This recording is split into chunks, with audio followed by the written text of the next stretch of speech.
What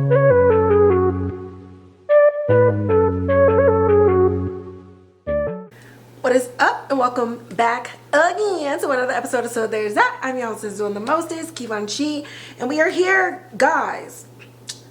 Found season 2, episode 14, Missing While Matched. We have 8 episodes to go.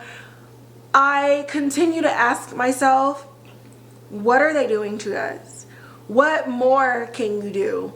And when is Sir breaking out of jail? Like, why is my man locked up? Who's putting money on his books, okay? Put some money on JPay. Like, what is up? Like, come on. Free my mans. Free my mans. Okay, before we get into this episode, the writer of this episode is Niceole Levy. She is fantastic. Director, Anthony Hardwick. And cinematographer, Star Barry. I don't know why I'm screaming at y'all. I think this Celsius is kicking in.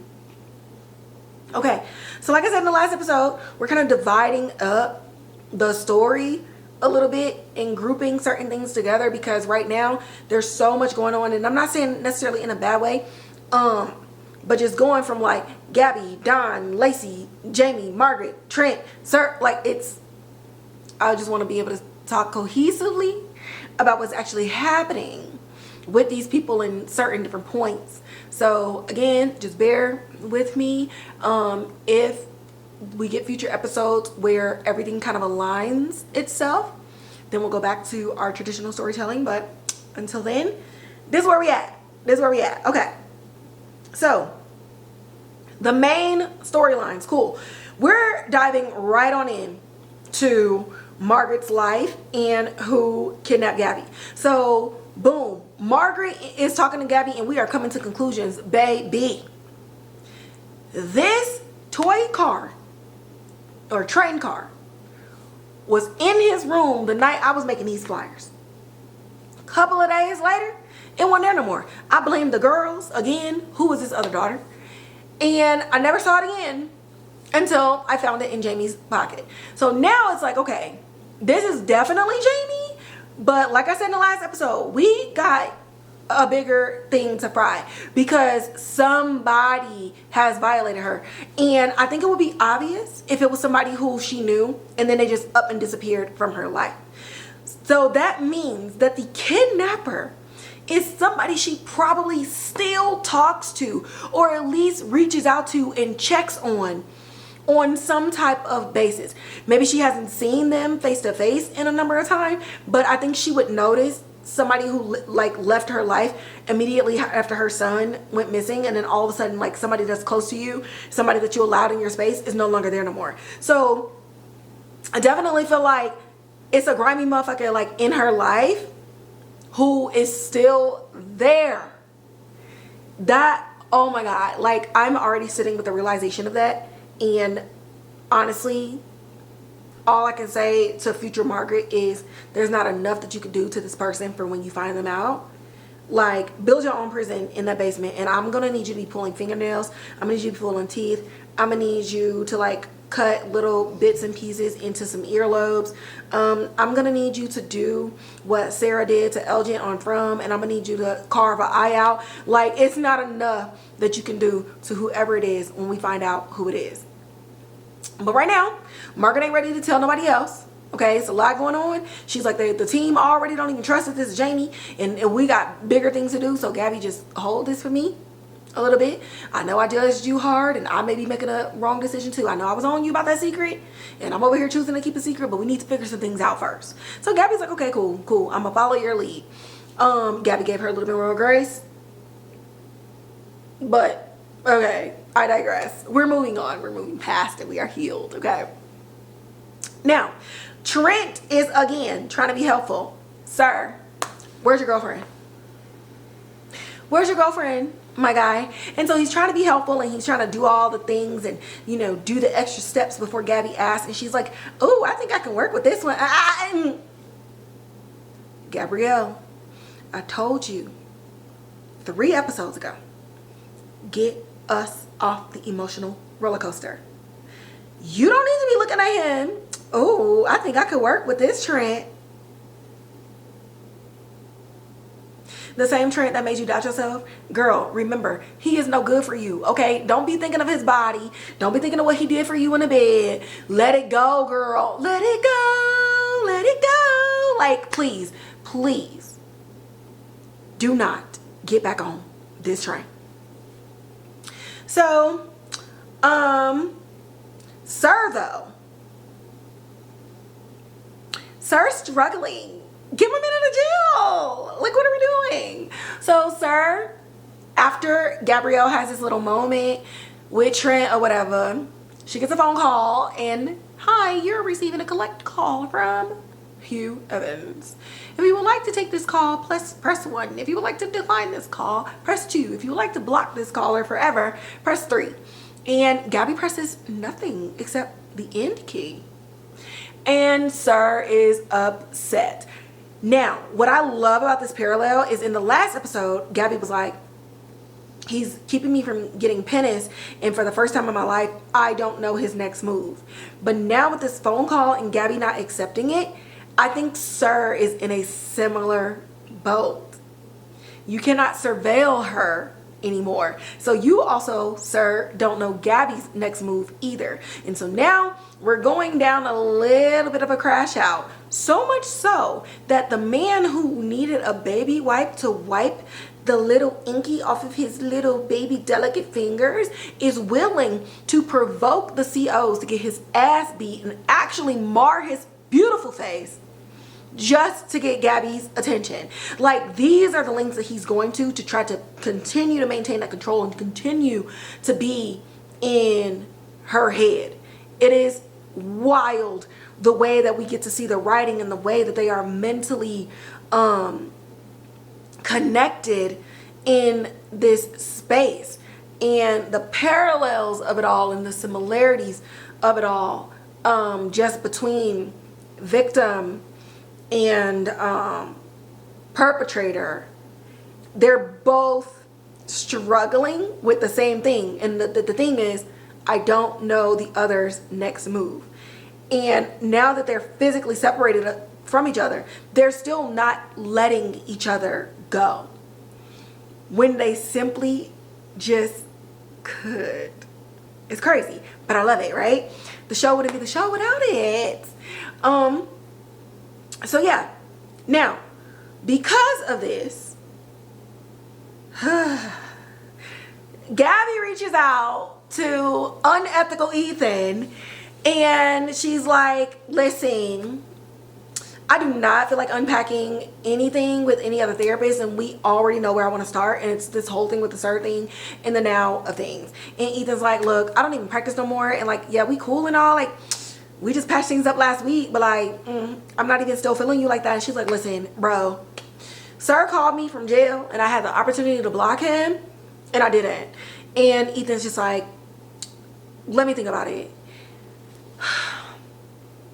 And I just don't.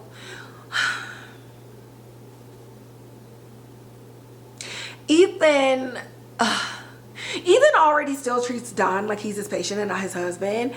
Unethical Ethan still operates on this moral high ground that he literally has no place to do so.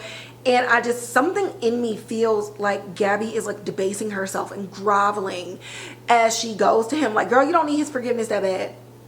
His marriage and his woes is between him and Dhan, and it has nothing to do with you. So I'm gonna need you to let that go. Like, part of me gets it. Like, you don't want to have to, you go to a new therapist and you gotta meet and you gotta talk about the things and your mama and your daddy issues and all this other stuff, when all she really wants to do is say, so I kidnapped this man, held a gun to his head, didn't kill him, and kept him in my basement. I definitely understand that your starting point is a little bit different than a lot of other people who seek therapy. But Ethan, girl, Caillou, no ma'am. I didn't like this decision for you at all. I didn't like it. I hated it. Speaking of decisions though, y'all, we might be seeing ourselves in a canon jealousy type of situation with Zeke and Lacey. So y'all already know Zeke and Lacey are super close. They're really gentle with each other with their isms, his agoraphobia, him being so patient with her, with her decision making and allowing her the space to come into her own and stuff like that, when somebody named Shelly, hey Shells, calls in and brings them their case for the episode. But Lacey's like, a girl? Who? And Zeke is like super chill. He's like, okay, yeah, I met her, like this, that, and the third, like it is what it is, whatever. And Lacey's trying to like fish and get information from Dhan. And so she finds out that Dhan knew about Shelly before she did. And she's like, Shelly, before me and Zeke got close, but I was close with Zeke before you was close with Zeke. So how do you know who Shelly is and I don't? And Dhan is such a terrible liar. And it was like the cutest moment in this episode, because at the end of the day, Lacey is the breath of fresh air out of the whole group. Like no matter what is going on, you can just always count on the character of Lacey to bring so much light. I mean, I guess it's why Gabi chose that name for her when they were younger, because that is her character at the end of the day. And she's definitely stronger than she gives herself credit for. So by the end of the episode, you know, we solve the case and we do all the things like we do. And Lacey is celebrating with Zeke as normal. But Lacey kind of looking a little more cute. Look at the tatas are, you know, sitting. Zeke is coming out of the shower, getting ready to put the movie on. It is what it is. And you can just tell like the level of comfort between Zeke and Lacey is so chill, right? He's coming out, his shirt is off, he's coming out, you know, with his short basketball shorts and this, that, and the third. It's normal, right? But with the presentation of Shelly, now it's like you get to see things framed in Lacey's awakened eyes of like, wait a minute, maybe I was taking things way too slow, or maybe I was so like holding on to my trauma so badly that I refused to pay attention to the chemistry that was brewing between me and Zeke. But by the end of the episode, Shelly shows up. Girl, she got the wine, y'all. She got some gifts and stuff like that. And Zeke opens the door. His shirt is off. She already knows he has agoraphobia, so of course she's gonna come over. And Shelly was like, oh, I didn't know like you had company or whatever. And Zeke is like, no, it's cool. Like we finna just get ready to watch some movies. So oblivious. When Lacey's like, oh no, it's cool. Like I'm gonna head out. Y'all have a good time. And Zeke's like, okay, cool. And Lacey leaves and Shelly goes in and everything is cool and normal. And Lacey, girl, it's because he just think you brother and sister. Lacey's in the friend zone, guys. She's in the friend zone. And honestly, I really didn't see it for my girl for being the first one to realize that she liked him. I thought it would be the other way around. But to see Lacey kind of have a new struggle is really exciting, because her old struggle, which was, I was kind of getting over it, was just indecisiveness. But it's kind of nice to see that her needs as a human, as a woman, as somebody who will eventually want a romantic partner, it's really nice to see a hint of a struggle where she's maybe at the point of allowing herself to actually feel romantic feelings for someone and be involved with someone. So I do like the growth of that, but I just thought that it would come from Zeke first. Lacey, girl, we have so much to unpack. And I know she's gonna talk Dhan ear off about this shit. Oh, Dhan, let's listen. Activate gay best friend mode. Okay, she finna be trying to get all the tea. And I love this, because what that means for us as viewers is we get to actually see like lighter notes from them in future episodes. And maybe we can step away from the sir of it all to more moments between Dhan and Lacey, and Lacey just kind of confiding in him and like being a little bit jealous over Zeke and Shelly. And then we can get Zeke actually also having a life outside of M&A, especially since he does not go outside. So it'd be really nice to just see where this kind of branches off, just in an upbeat kind of way. And I'm loving that a lot for both of them. Super excited. But speaking of excitement, Margaret and Jamie, y'all, they be having my heart palpitating. Okay, I'm over here tachycardic because I cannot take it. So Jamie is sneaking around M&A, all up in Gabi's things, all up in her drawer and everything like that. And Dhan is not messing with my mans. He ain't got time for this. And Margaret's like, whoa, whoa, whoa, whoa. Like, hold on. Because she's been trying to keep them away. But like, Dhan is on his last thread. Like, he cannot take this no more. Margs, you got some splaining to do. And at first, you know, she's hesitant. She's still not ready. But it is no secret anymore now that they're not rocking with Jamie. So what Margaret kind of felt, she now knows explicitly, okay? And Jamie's not making it easy, sneaking around and having these tantrums and doing all these things and not answering no questions. We as viewers know that this might be the real Jamie, but the way that you're coming back, it just seems odd. Like, really odd. And this goes back to what I was saying at the end of the last episode, is someone he already loved took him. But I think that he's grappling with something that hasn't truly yet revealed itself. So even in the writing, you just don't trust Jamie. You want to trust him. And I feel on the edge of trust with this character. But something is stopping all of us, the viewers and the characters on the show, from trusting Jamie completely in anything that he says out of his mouth. So we end up at a moment where, you know, he ends up being at the front desk the next day. So Jamie, he does leave, but he does come back. And that's good for Margaret and her mental health, okay? It's only been like a couple of weeks since she was about to walk into the ocean. And Gabi comes in, she sees him at the front desk, and honestly, this might not be a bad gig for him, but where the fuck is the other receptionist? Like, who is this person? The receptionist is ops. Like, everybody the ops. Because what? Because why is Jamie at the desk that you should be at, right? But we have this moment between Gabi and Jamie where Jamie kind of confides in her a little bit, and he's like, you know, she keeps pushing and she wants to know so much, but she can never understand what we went through. So he knows Gabi's been kidnapped. And, you know, Gabi kind of sympathizes with him a little bit. And in this space, it makes you wonder, is he obsessed with Gabi because he's trying to figure out how to move on? Because some of the questions he asked her is like, how did you build this? How did you continue on with life? And he seems in this moment in time talking to Gabi genuinely interested in wanting to follow in Gabi's footsteps in finding missing kids. So maybe his own kidnapping and not being found by his own mother spurred something in him when he realized that his mother is working for a company that helps find missing kids, but maybe he's angry at her because she never found him. So you get this moment where now the writers are kind of flipping it on its head, where you sympathize with Jamie a little bit. And at least that's what I gathered from this brief conversation with Gabi, is that he's mad at Margaret. And he's also trying to figure out how to move on with the anger. Okay?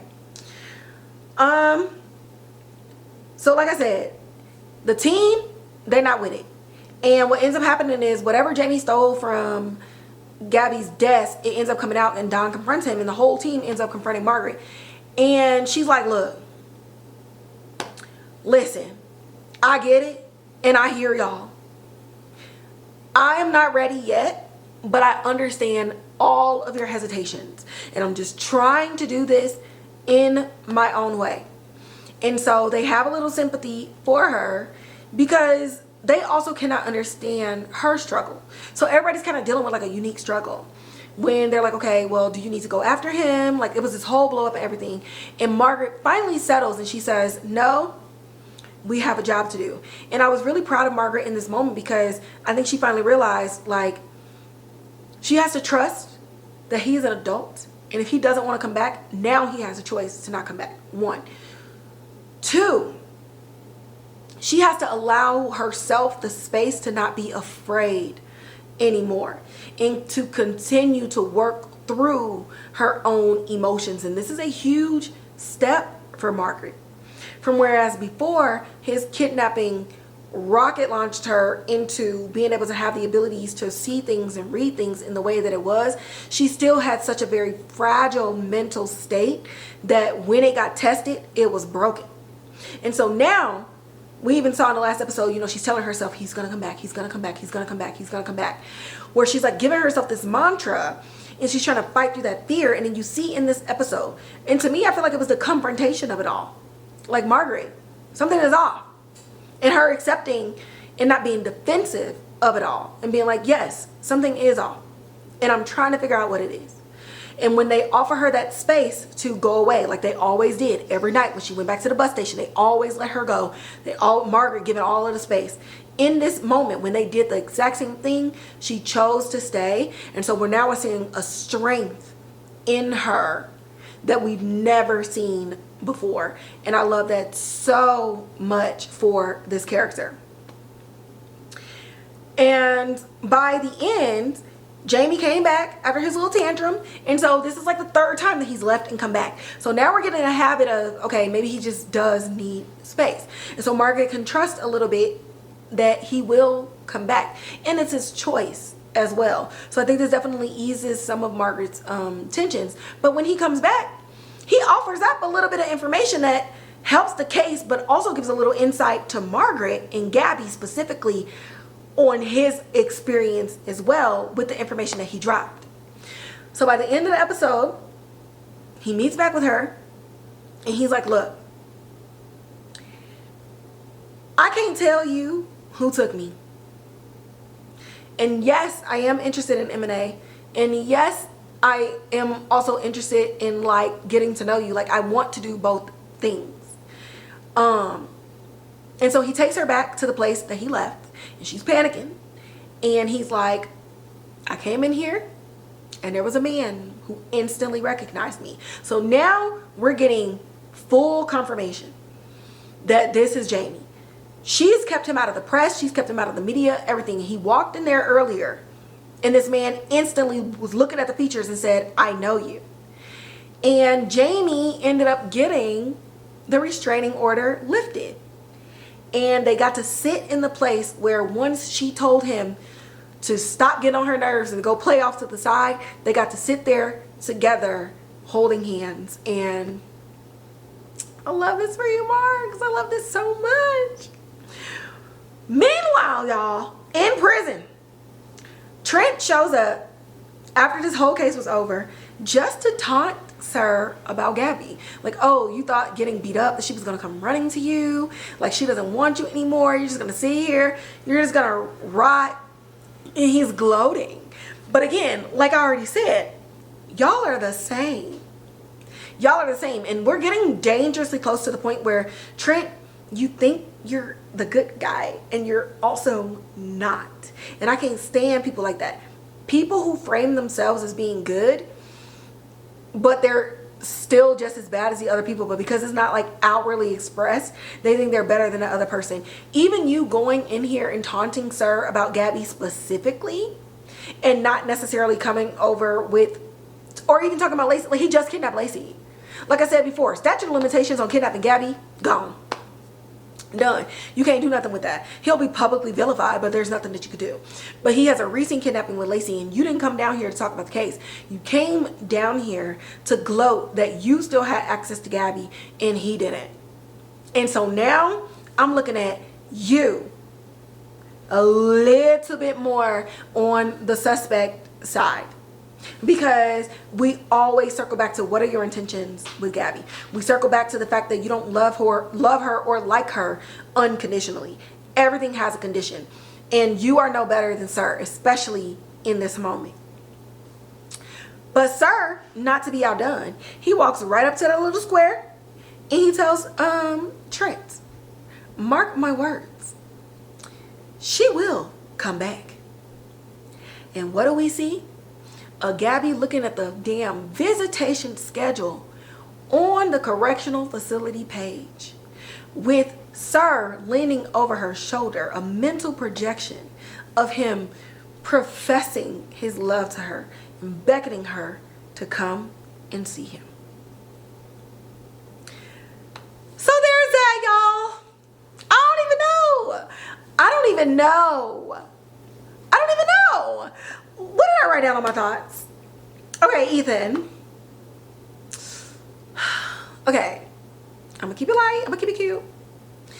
Ethan did decide to help Gabi because it's intellectually intriguing.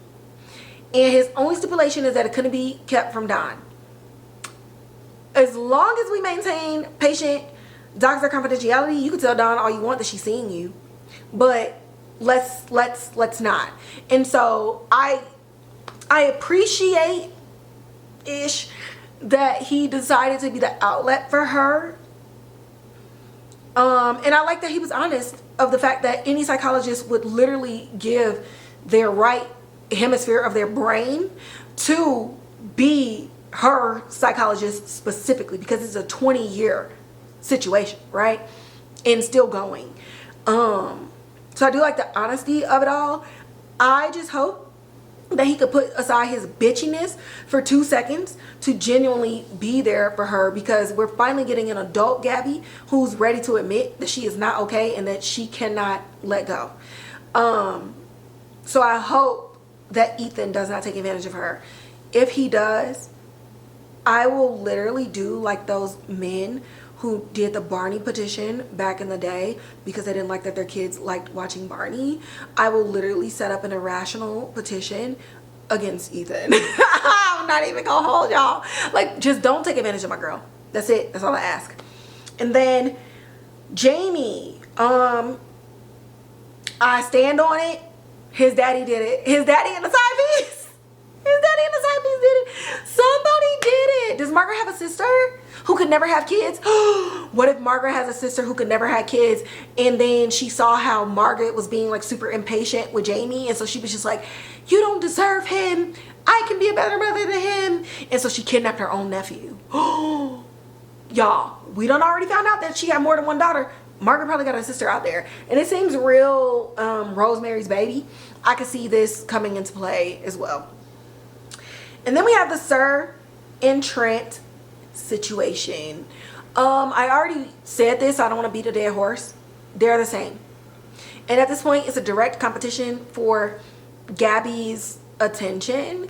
And honestly, I feel like Sir is in the lead right now. Like, he's in the lead in the way that he knows psychologically he has Gabrielle in the bag.